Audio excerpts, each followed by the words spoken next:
இலங்கை தமிழர்கள் படுகொலையை கண்டித்து தளபதி விஜய் ஒரு நாள் உண்ணாவிரத போராட்டம் செய்த போது அவரின் வயது 34. தமிழக மீனவர்கள் இலங்கை கடற்படையால் சுட்டுக் கொள்வதை கண்டித்து தளபதி விஜய் நாகையில் ஆர்ப்பாட்டம் நடத்திய போது அவரின் வயது 36. போராட்டம் மட்டும் தான் பண்ணிருக்காரா, வேற எந்த நல்லதும் பண்ணலையா அப்படின்னு கேட்டா பண்ணிருக்காரு. அதையும் என்னன்னு பாத்துருவோம். 1996 சென்னையில் பெருவெள்ளம் ஏற்பட்ட போது 100 மூட்டை அரிசியை அப்போதைய சென்னை மேயர் திரு மு.க. ஸ்டாலின் கிட்ட கொடுத்த போது அவருடைய வயது 21. 1998 சென்னையில் மழையால் பாதிக்கப்பட்ட குடிசை பகுதி மக்களுக்கு தேவையான அரிசி மூட்டைகளை அவரே நேரில் போய் கொடுத்த போது அவருடைய வயது 23. 1999 கார்கில் போர்ல உயிரிழந்த ராணுவ வீரர்களின் குடும்பங்களுக்கு உதவும் வகையில் பொதுமக்களிடம் வசூல் செய்த பணத்துடன் தனது சொந்த பணத்தையும் சேர்த்து மத்திய அரசுக்கு நிதியாக அனுப்பிய போது அவரின் வயது 24.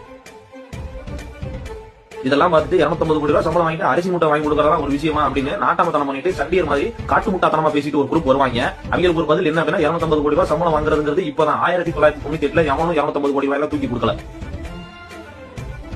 மோடி குஜராத்துக்கு முதலமைச்சர் ஆகிறதுக்கு முன்னாடியே, அதாவது 2001 ஜனவரி 26 இந்தியாவின் 52வது குடியரசு தினம் அன்னைக்கு குஜராத்ல பூகம்பம் ஏற்பட்டுச்சு. அந்த பூகம்பத்துக்கு தன்னால் இயன்ற உதவியோடு மக்களிடம் நிதி உதவி பெற்று குஜராத் மாநிலத்துக்கு அவர் நிதி அனுப்பி வைத்தார். அந்நியாரம் அவரோட வயது 26.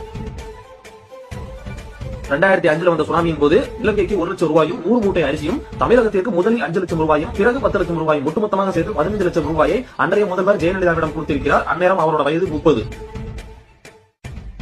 2008 ஓசூர்ல இலவச பள்ளிக்கூடம் ஒன்றை திறந்து வைத்தார். அந்நேரம் அவருடைய வயது 33.